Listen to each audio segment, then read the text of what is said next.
তো ছাইরা যাবি কেন এটা বল। বললাম না তোর আর ভালো লাগে না।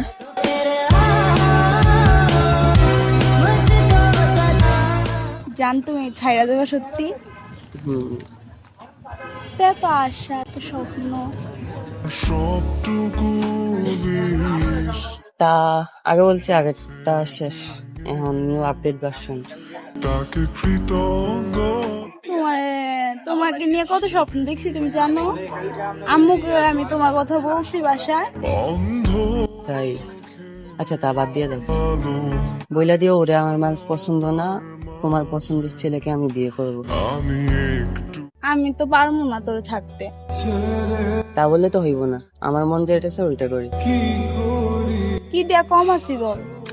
না এত কিছু আর কিছু বলতে চাই না। হ্যাঁ, আমাদের এটাই লাস্ট দেখা, লাস্ট এন্ড ফার্স্ট। ওকে, আর যোগাযোগ করার চেষ্টা করবে না। কিছু করলাম না জান, তুমি আমার সাথে এরকম করতেছো কেন? তুই আমাকে ছাড়া যাইতে পারবি না, আমি তোকে ছাড়া বাঁচতে পারবো না। বুঝতে পারবি না? না এটা সবাই বলে, 2 দিন পরে এমনি বলে যাবি, সমস্যা নেই। তুই দেখবি তোকে 2 দিন পরে ভুলমো। 6 মাস হয়েছে রিলেশনশিপে আছি, এখন আমরা ভুলে যাবো। তুই বেমান দিকে তুই ভুলতে পারবি, কিন্তু আমি বেমান না, বুঝছস। তাই? ছেলেরা এরকমই, নতুন সুন্দর মেয়ে পাইলে টাকা মেয়ে পাইলে চলে যাবে, বুঝছস। ভালোবাসা কি জিনিস এটা বুঝে না। আমার ভালোবাসার দরকার নেই, আমি এমনি একা ভালো আছি। তুই একটা মেয়েকে ঠকাইতেছিস না, নিজে একদিন ঠকবি। সমস্যা নেই, ঠকবো। জান যাইও না আমার কাছে এরা।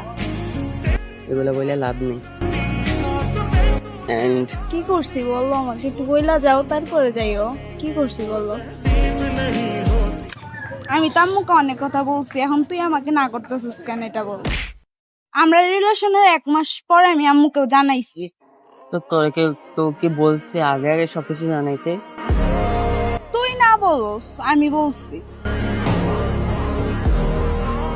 এখন তো আমার আর ভালো লাগে না এগুলা, তাই। তুই কি আমাকে খেলনার পুতুল পাইছস? খেলার পুতুল লেগে কি, এখন আর করণীয় কিছু নেই। কুত্তা বাচ্চা, তুই কি মনে করছস আমাকে ছাইড়া যাবি তুই? তুই পারবি আমাকে ছাড়া থাকতে? পারবো, আমি পারবো, আমি রিল্যাক্স। থাপ্পড় চিনস? থাপ্পড় দিয়ে 32টা দাঁত পালাম তোর।